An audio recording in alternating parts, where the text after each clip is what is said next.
Hi, Jeremy Crow here. In this video, I wanted to tell you a little story about what happened to me and my family on the most recent Friday the 13th. That would be December Friday the 13th, 2019. So, we had been at the hospital for some testing because my wife is very close to giving birth, and we were at the hospital and the tests went well. And we were driving back. We actually got some lunch, and we were driving back on the highway, and somebody crashed into us. um, we were going about 110 kilometers per hour on the highway, and for those who are Americans or possibly people who are watching from Liberia or Myanmar, the only three countries that still use imperial measurement system, which I like to tease Americans about. But that would be roughly around 70 miles per hour, I think, is around there, around the conversion. But yeah, we were going about 110 kilometers an hour. My son was in the car seat in the back, not that one. My wife, who was very, very pregnant, was sitting in the passenger seat, and I'm driving, and I'm very aware of my surroundings when I'm driving. And I'm constantly looking in the mirrors and looking around me, and I noticed in my rearview mirror somebody from the fast lane. I was in the middle lane. There was a 3-lane section of the highway. I was in the middle lane going 110, and somebody in a minivan in the fast lane started coming over, and I could see in my rearview mirror them coming over into my space, not just my lane, but my actual space where my car was. And I was like, holy shit. And I think I might have even said that aloud, because my wife was like, what? And she started looking out front, and I floored the gas. I just put on the gas and to try and avoid the car, but it was too late. I could actually see that the guy wasn't even looking. His head was down, and the driver, and so he was coming over, and I was like, he's not even gonna see me to try and avoid me. He's just coming in, and he's not even looking. And the first thought in my head was he's looking at his cell phone or something. But I floor it. I put the pedal to the metal on the gas to try and get out of the way, and it wasn't quick enough. I wasn't able to do it fast enough. But instead of hitting on the back, like if this was a car, he was gonna hit the side back the back driver's side wheel, basically. But I got ahead just enough that he actually rammed us from behind instead, but on an angle. If he had hit us on the side, more directly on the side instead of the back, we would have probably started spinning out uncontrollably. As it is, we got a giant lurch. It was just like humongous lurch. My son yelped like he was very scared, of course, because he didn't know what was happening, right? And there was a giant lurch, and I thought in my head, the car is totally destroyed in the back. And we start, spinning out a little bit, but I managed to get it under control because it wasn't too crazy of a spin. Like, we didn't actually spin fully around or anything. We just started to lose control, and I was able to kind of get the car back into control, and then quickly and as safely as possible went over to the shoulder and pulled over as far over onto the shoulder as possible. The other guy did as well, and I noticed that he had his wife and two young boys, like maybe about 7 and 8 years old, in his car, which I assumed were his kids, and his wife. But I get out of the car and I said to him almost right away, I said, "What the hell were you doing? Were you looking at your phone or something? Jesus Christ." I'm, upset and angry. And he said, "No, no, I'm sorry. I'm sorry. It was my fault. I just fell asleep a little." And that just, you know, pissed me off even more. But he said, "Oh, well, I'll pay for the damage or whatever." And I looked at the car, and it wasn't very damaged at all. I guess the bumper had absorbed the impact, like did its job, I guess. But from the lurch that when we got rammed, I totally thought that the entire back of the car was going to be completely demolished. But luckily, I guess, it wasn't. But there was damage, of course, but it wasn't nearly as bad as I had expected. But he said, "Oh, my insurance will cover it," or something along those lines. And I was thinking in my head, well, it's no fault insurance here in Ontario, anyways. But Christine says, here from the Blue Mountains. Sorry to hear this happen to you. Yeah, thank you so much, Christine. And thanks for hopping on to this live stream. Yeah, it was pretty scary. You know, my life and my family, my 5-year-old son and my wife, who's, going to give birth soon. We're all in the car, all of us, my whole, core family. We were all in the car together, and it could have gone really badly if we had started spinning. And at that speed, who knows, we could have flipped. If we had spun too far, we could have started flipping, and that's not good. Just so you know, there was only minor injuries that we sustained from that. We're okay. But my wife did go to the hospital in an ambulance from there, and was monitored for several hours with about 5 different monitoring devices, just to make sure that the baby was okay, and everything was okay. So they confirmed that the baby was moving as much as they were supposed to move, and the heart rate was good, and all those types of things. So that was good. My son apparently didn't get any injuries whatsoever, not even minor. Checked him over and asked him several times if he was sore anywhere. He was totally fine. The car seat protected him well. We ended up having to, before we could go home, we had to buy a new car seat, because those things, I'm not sure if you're aware, but they're kind of like a bike helmet.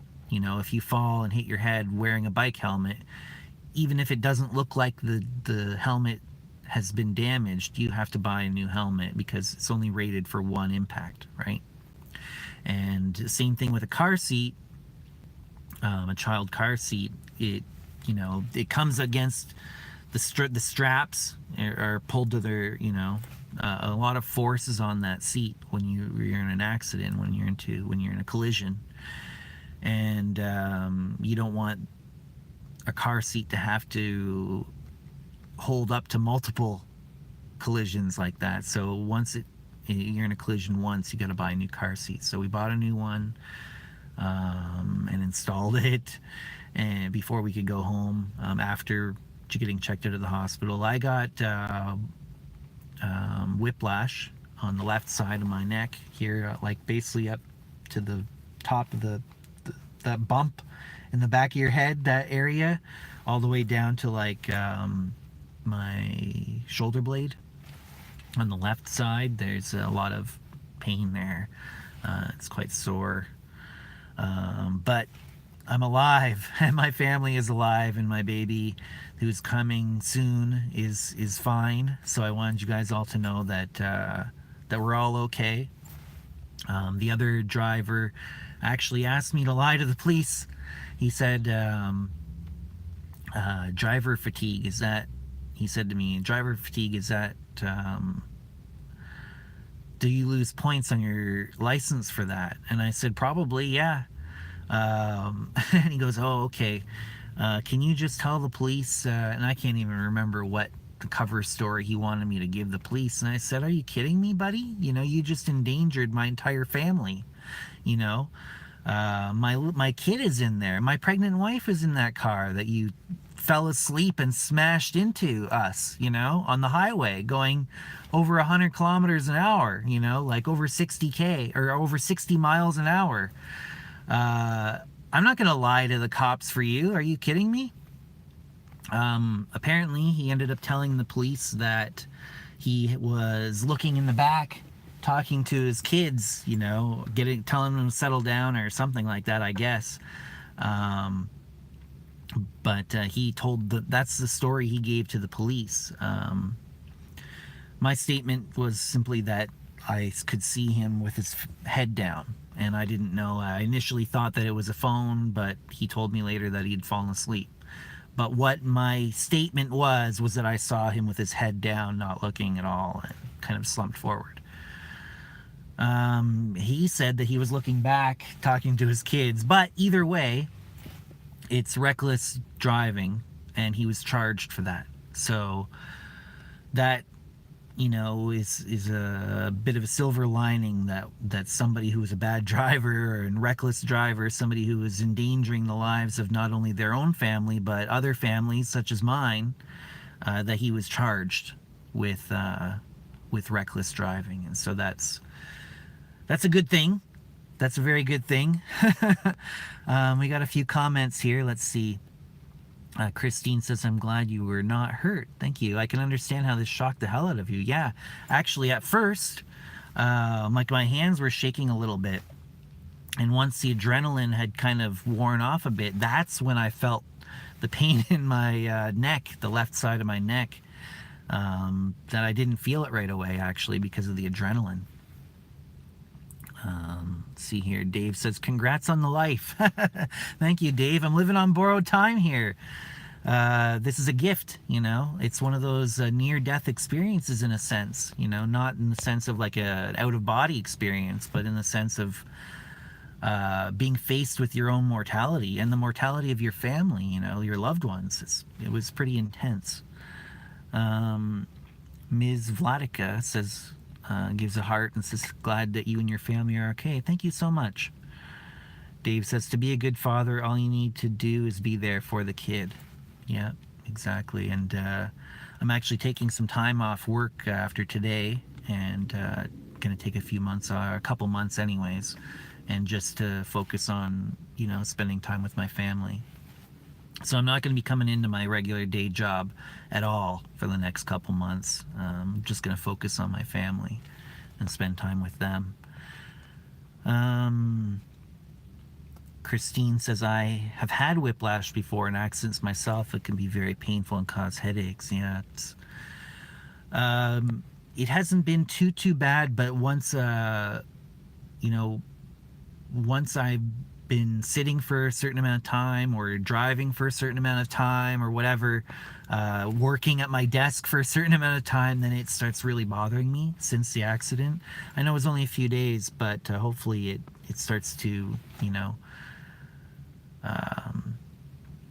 fix itself, I guess, heal, you know, and if it doesn't, then I might have to get physiotherapy, but, you know, it's how it goes. Miss B says hi. Hi, Miss B. Thanks for popping into the live stream. Dave says demons/spirit/angel are watching over you. Thanks, Dave. Yeah, well, I'm sure they are. One way or another, in some form or another. But yeah, that was quite the harrowing experience. My son was quite shooken up. On the one hand, he was thrilled to have been in his first car accident and not hurt whatsoever. But at the same time, it was very scary as well. And he did have a nightmare about car accidents later, the next night, I believe it was. But yeah, that's my story. Friday the 13th it happened. And so I had a bit of bad luck and a bit of good luck. bad luck that it happened in the first place. Good luck that I happened to be aware, and of my surroundings enough to avoid being hit on the side and got rammed from the back instead. That was, I think, a very vital maneuver, that I had enough awareness to floor it, to put on the gas really as quick as I could to try and avoid the accident, and I didn't go spinning out of control because of that, I believe. Christine says physical therapy and massage and chiropractic can help with lingering pain if you want interventions. Yeah, I might need to avail myself of those therapies for sure. But we'll see. Hopefully it just kind of heals, but I don't know. I can feel it now. I can feel it from all the way the mid back of my head to my shoulder blade, the middle of my shoulder blade. So it's kind of sore, but I'm, like I said, I'm happy to be alive, and I'm happy that my family wasn't hurt, and I'm happy that the guy got charged for reckless driving, and this was in the middle of the day. This was in the middle of the day, and actually we went back to that same hospital that we had gone for the tests that my wife had to have done, and they were like, "Oh, how come you're back?" He said, "Well, yeah, we just came back in an ambulance, because we were in a car accident on the way home." But they were all very nice there at the hospital. It was a very nice hospital that we went to, and that's the story. That's how it goes. And like I said, I'm going to spend some time not going into work for the next couple months at least, and just spending time with my family. My mother's out from Nova Scotia for a few weeks to spend some time with us and help out with the baby that we're going to have very, very soon, which we're very excited about. My son is very excited to become a big brother soon. And but by this time next week, we're probably going to have that baby. And so that's very exciting. And I'm looking forward to spending time with my family. And that's it, really. That's what I wanted to share with all of you today. I've got a few more minutes here if anybody had any questions, or if they wanted to relate anything similar that had happened to them, perhaps. 2 people just left the live stream because I said I was done, I guess. So that was my Friday the 13th, Christine says meditation can help as well. Relaxation. Do you have access to a hot tub? My in-laws have a hot tub. So maybe I'll get a chance to use that. I got a regular tub, in my house, but so that's where we stand. I'll do some healing work. Miss B, Reiki. I don't have any Reiki attunements personally, but I have some experience doing that type of similar healing work with energy. So I'll definitely be doing some of that work to, help speed things along. And also to just process the experience. And like I said, to spend time with my family. Oh, Miss B said, I'll send you some. Well, thank you. I really appreciate that, Miss B. I gladly accept your Reiki treatment, your distance Reiki treatment. And I really appreciate you guys. I'm going to try and do live streams or pre-recorded videos while I am off work as well. So maybe I'll get a chance to do more of these since I won't be working long 12-hour shifts half of the time. I'm not sure if you're aware, but for those who aren't aware, I work like 12-hour shifts, and I do about 4 in a row, and then I get about 4 days off roughly. Um, oh wow. Okay, so Oliver said I've had an airbag pop open on my face when I was 4 when my stepmom's car crashed.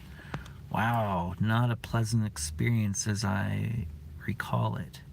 Wow. Yeah, when you're 4 years old, that's pretty crazy. Those things have a lot of force, airbags.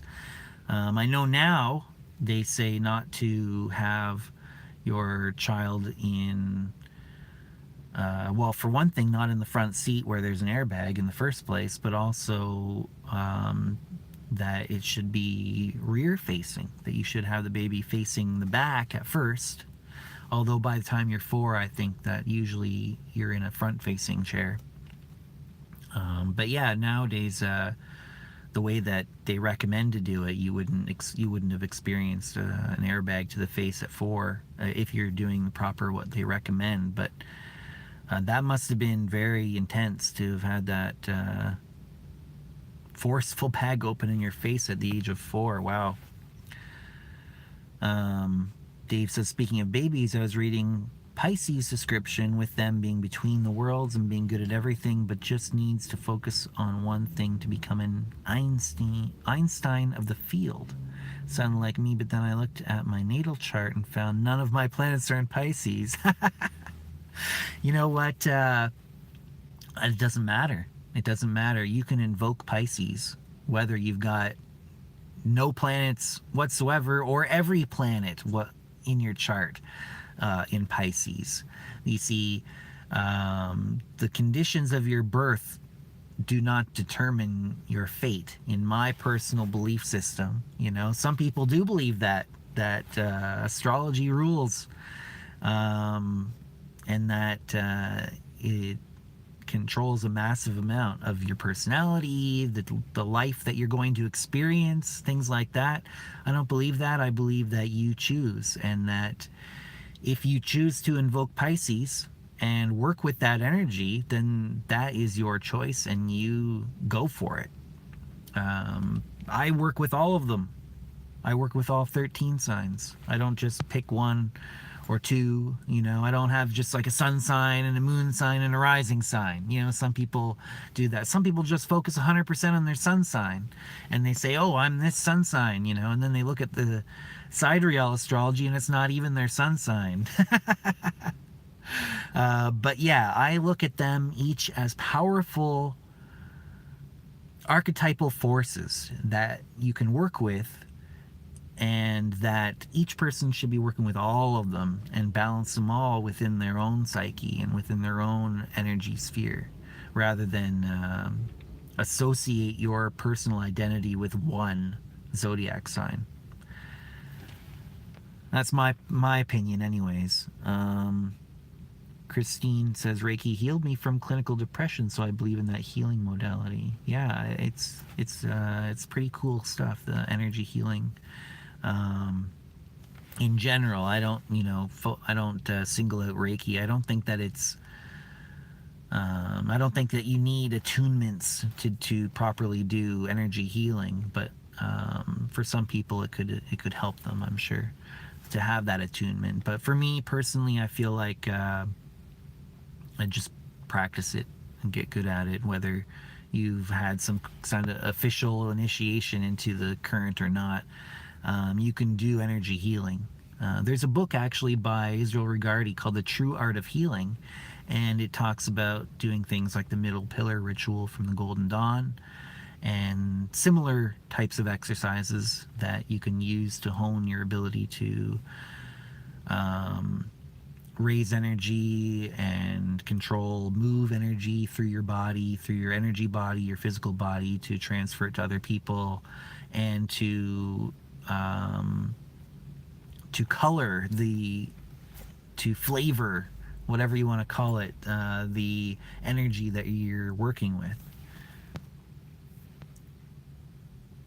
Oliver says, my stepmom was pregnant with my little sister and she knew she wasn't supposed to have me in the front, but I was being fussy about it, so she let me. Oh, okay.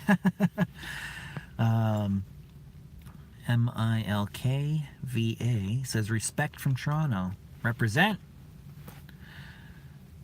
Toronto, yeah. Keenan says in sidereal astrology, you are your ascendant rather than your sun sign. Oh, that's interesting. Yeah, I don't buy that either. I don't associate myself with one sun sign or one ascendant or one any of those things. I don't associate myself with a single zodiac. I feel like all of those represents each of those represents part of myself, and I work with all 13 of them. Mikla Va, the Toronto guy, says we are connected to all the signs. That's exactly my thoughts. Yes. Well, I don't really have any time left for this live stream, but I didn't really have much left to say anyways. I've enjoyed chatting with you, and I hope you got something out of my story, even if it's just entertainment. Yeah, it definitely, when you experience something like that, you reflect on how important your loved ones are, the importance of utilizing your life for something non-trivial. All those things. It's a great cause for reflection, and I hope that maybe hearing my story helps you reflect on your life in a similar manner too, without having to go through the trauma of facing your own mortality directly. Mick Lava says, peace, man. Maybe I'll see you around in Toronto. Miss B says, all the best with your new baby. Thank you very much, Miss B. Petter says, hi, Jeremy. Hi, thanks for popping into the live stream, everybody. All the regulars, all the people who haven't interacted with me before until today. Thank you, everybody, for showing up and listening to my story and being part of this community that we're building here on this channel. Oliver says, get well soon with the pain. My best regards. Looking forward to upcoming videos. Thank you very much. And I think that's a great spot to leave it on. Everybody, hug your loved ones. Tell them how much they mean to you. And until next time, stay lucid.